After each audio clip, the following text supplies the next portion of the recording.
আপনি যখনই একজনকে ভালোবাসা দিবেন তখন আপনি রিটার্ন ভালোবাসা পাবেন। সো এটাই হচ্ছে ভালোবাসার নিয়ম। স্পেসিফিক একদিনের জন্য ভালোবাসা জমিয়ে রাখার কিছু নেই।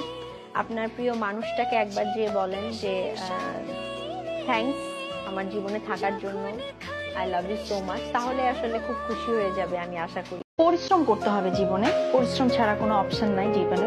ইজি টু গেট কোনো কিছু বলে নাই, পরিশ্রম করতে হবে, ধৈর্য ধরতে হবে, কারণ পরিশ্রম সৌভাগ্যের চাবিকাঠি, এর জন্য ধৈর্যটাও সৌভাগ্যের চাবি, মানে ধৈর্যটাও ধরতে হয়।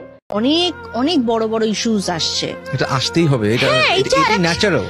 পাতিল দুইটা একসাথে একটা টুংটাং পুংপাং লাগবে, প্লিজ এটা কেউ কোট করে রাখো প্লিজ। না না, একসাথে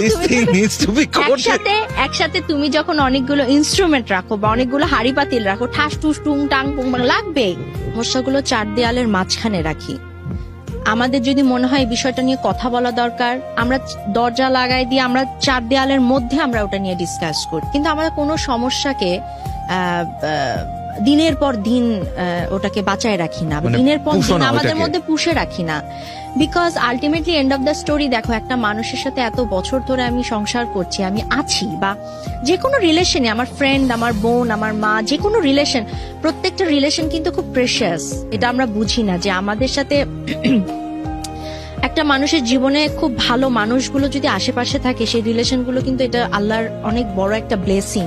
ভালো রিলেশনশিপ আশেপাশে পাওয়া যায় না।